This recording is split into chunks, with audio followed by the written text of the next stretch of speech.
Vessel of Hatred represents the first major expansion in Blizzard's latest satanic ARPG, Diablo 4, and with a whole new region to explore, there's quite a number of new activities to tackle and features to learn while you confront the Lords of Hell. Before you dive back into the fiery depths, here are the biggest changes to look out for in Vessel of Hatred.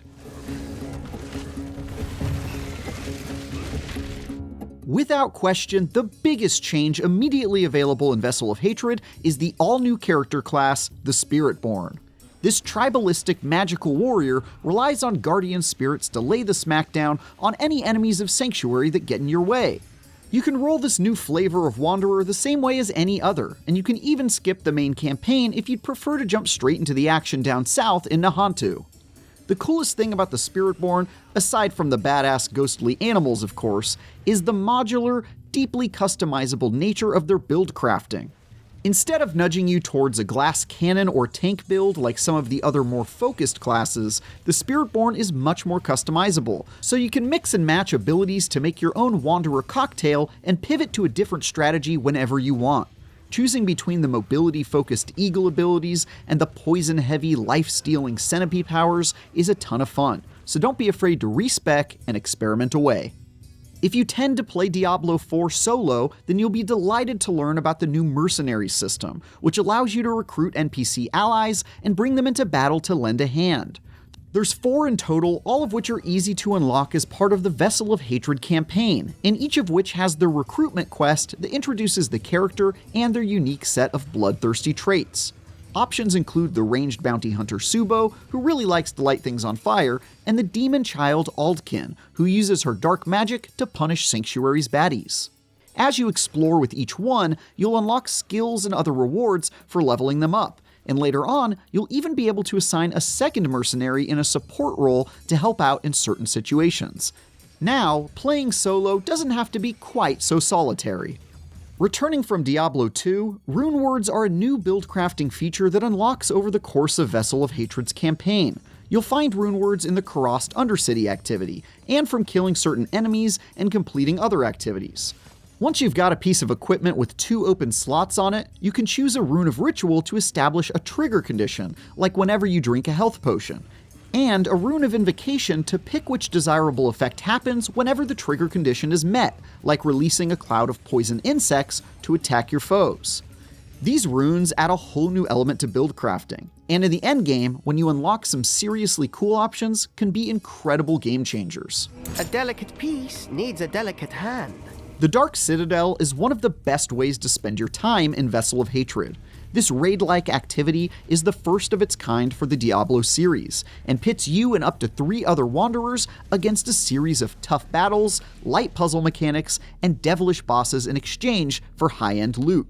The dungeon is comprised of 3 different wings, each with their own short gauntlet of challenges, which can be completed one at a time without losing progress. You'll unlock this activity once you've completed the Vessel of Hatred campaign and moved the World Tier difficulty up to Torment 1 or higher, which requires running a challenging activity called the Pit.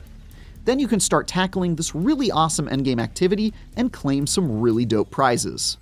One way to make your Dark Citadel runs a little smoother is by using one of Vessel of Hatred's other additions, Party Finder. This matchmaking tool helps you find other Diablo players looking to tackle similar activities as you, so you can group up and smack around some demons together. You can also use tags to filter for people looking to play the same way as you, like if you're hoping to grind an activity repeatedly or are interested in playing with someone who wants to communicate via voice chat. The Kurast Undercity is a new, infinitely replayable activity in Vessel of Hatred. This dungeon is a time attack mode of sorts and throws a procedurally generated series of hallways and bad guys at you for you to slice your way through as fast as possible. The rewards you receive will be greatly increased if you throw a tribute into the Spirit Brazier before running it. Tributes are consumables you'll find after completing endgame activities, so be sure to bring plenty of those when grinding the Kurast Undercity. This activity is pretty similar to Greater Rifts from Diablo 3, and is a great way to grind for loot and experience in the endgame, especially since it encourages completing it as quickly as possible due to the time limitation. It's a bit mindless after a while, but hey, there's nothing wrong with running amok through monster-filled dungeons for hours on end. If you were intimidated by Diablo 4's exhaustive 100 level grind until this point, then this next change should make you smile. The level cap for all characters has been lowered to just 60, all of which go by pretty quickly and which I was able to easily cap out by the end of the campaign. After that, you'll get to separately grind through the reworked Paragon system as you tackle the endgame. The great thing about this change is now you don't have to spend a whole bunch of time repeating lower level activities before diving into Vessel of Hatred's most challenging ones. Now, as soon as you feel your build is strong enough to jump to the next world tier difficulty, you can turn up the volume and go for it. Not only does this pace feel better and less grindy, but it makes me a whole heck of a lot more likely to go through the relatively quick process each season, when we're required to do it all over again.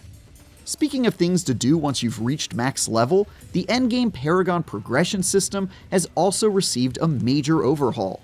The biggest change is that the max Paragon level is now 300 and is shared across all your characters, so you'll be able to jump from Wanderer to Wanderer and still make progress across your entire account. The rest remains mostly the same, and you'll be adding convoluted perk boards to your Paragon tree, slotting runes into place to gain special bonuses, and obsessing over squeezing every last ounce of power increases from this absurdly dense system. But having more points to spend and being able to do so across all of your characters makes progression feel a whole lot more meaningful. Remember those videos of streamers doing billions of damage in Diablo 4? Well, if you don't, the folks at Blizzard seem to. And one of the more amusing changes you'll find in Vessel of Hatred is that the damage numbers have been reduced a whole heck of a lot. If you're freaking out because you just hit an enemy for 70 damage, don't panic. Your Claymore might not be as terrible as you think. It might not be as fun now that we don't get to see hundreds of millions of damage flash across the screen, but at least now a small increase in DPS is actually meaningful and easier to notice. Certainly a boon for those of us who would like to more easily track our power climb. The Season of Hatred Rising itself adds a few bits and baubles of its own on top of the standard Vessel of Hatred content, but one of the major additions is the new seasonal activity, Realm Walker. You can look for this activity on your map, represented by a little portal marker and a progress bar. By traveling over to the area, you'll find a large demon with a portal on its back waddling around the area. And by following him around and killing his demon friends, you'll slowly chip away at his health until eventually he dies and you're able to crawl into the portal on his back. What follows is a more traditional dungeon activity, but the rewards are pretty good, like seething opals, consumables that grant you additional rewards and XP for a period of time after consuming them. While you're grinding your way to Paragon level 300, these things can make the going a whole lot more profitable. So that makes the otherwise by-the-numbers Realm Walker seasonal activity well worth the trouble. And there you have it. Those are the 10 biggest things added to Diablo 4 via the new Vessel of Hatred expansion. For more on Diablo 4 Vessel of Hatred, check out all the best ways to play the new Spiritborn class, including some deadly builds. And of course, for everything else video games, stick with IGN.